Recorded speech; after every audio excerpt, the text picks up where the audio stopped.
ये जिंदगी ना तोहरा से रूठल बानी हम, अब खुद के संभारे में जुटल बानी हम। तोहार बहकावल सपना ना चाही अब हर सपना के हकीकत बनावे में जुटल बानी हम।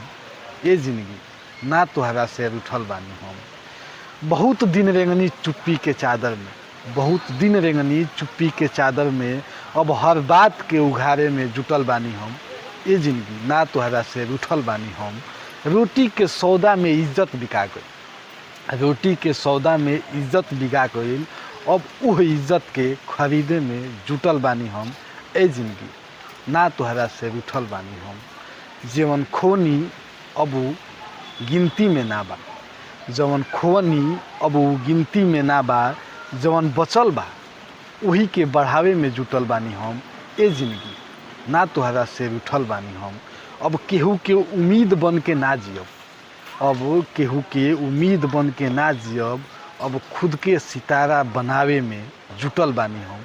ए जिंदगी ना तोहरा से रूठल बानी हम, ना तोहरा से रूठल बानी हम।